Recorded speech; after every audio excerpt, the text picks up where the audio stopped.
president of the Canadian Pacific Railway that was responsible for the railway promised by the first Prime Minister of Canada, John Macdonald, that it would terminate in Vancouver rather than Port Moody. And Van Horn insisted the name of the city, which was the Granville, be changed from Granville to Vancouver.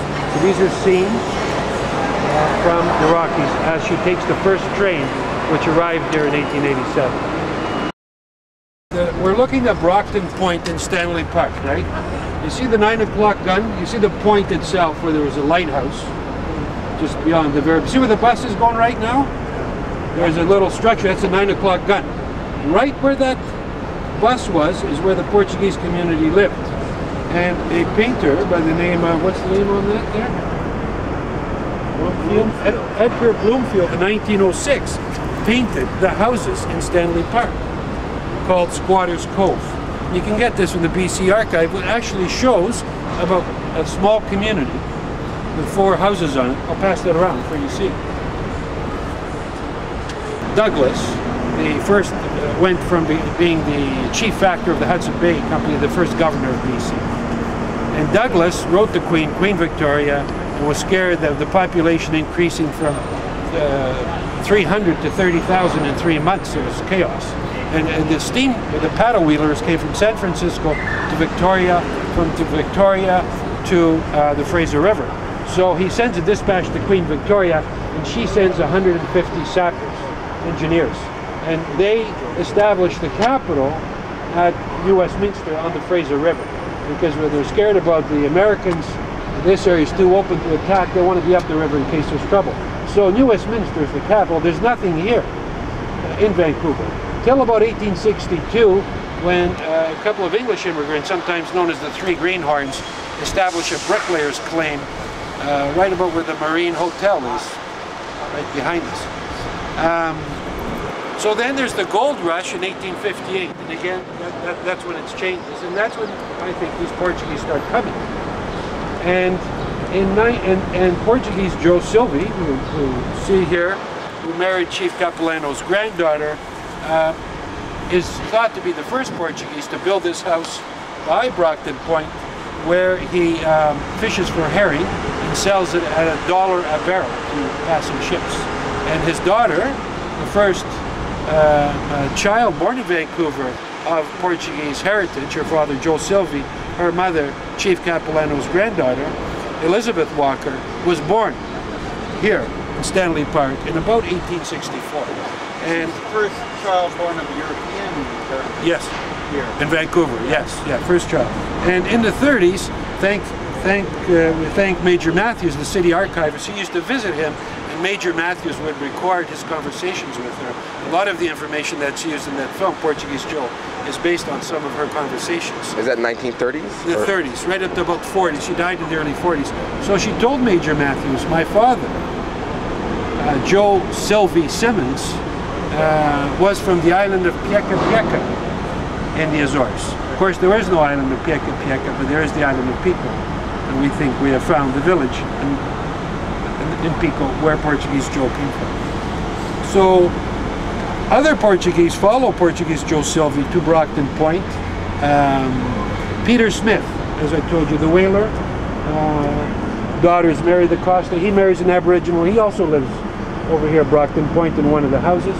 And Gregorio Fernandez, who was the first coffee roaster in BC and the first store owner in Vancouver, also was here early on. And his 17-year-old nephew, Joseph Gonçalves, comes from Madeira in 1874 and to look after his ailing uncle. And Joel Silva is said to have given his house, Silvey, to Gonçalves in 1874. So Joe Silvey is gone by 1874. His first wife dies, and he marries Lucy, a 15-year-old sea-shelled Indian.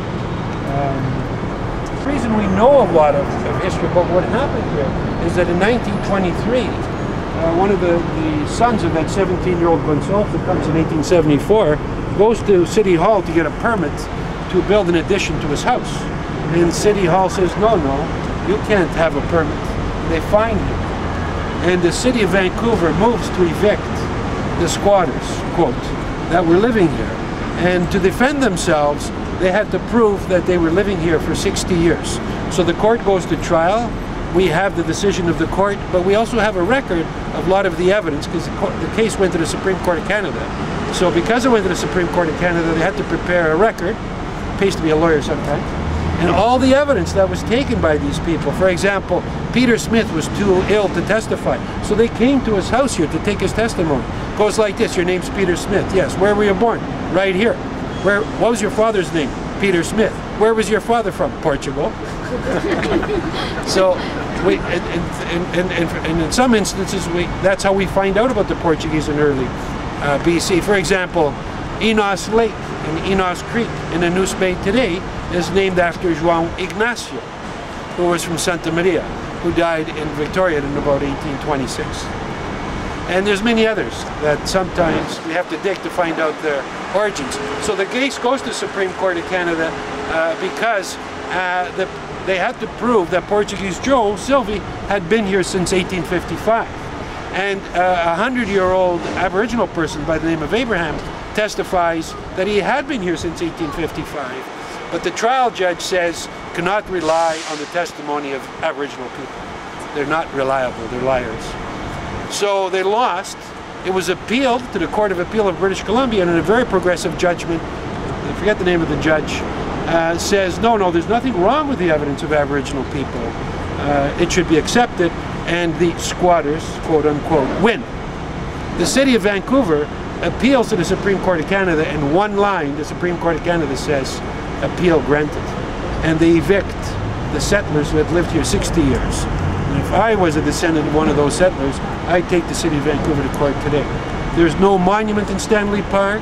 The children, Peter Smith was unlucky, his wife died, his children wound up in residential schools, a couple of his children died. They are buried there. They are buried there. There are weddings there of these Portuguese settlers. Portuguese Joe Silvy was extraordinary. As soon as more European people started coming to Vancouver, he left because he wanted to protect his family against the racism, open racism. One thing striking about the early Portuguese settlers is how well they got along with the Aboriginal people.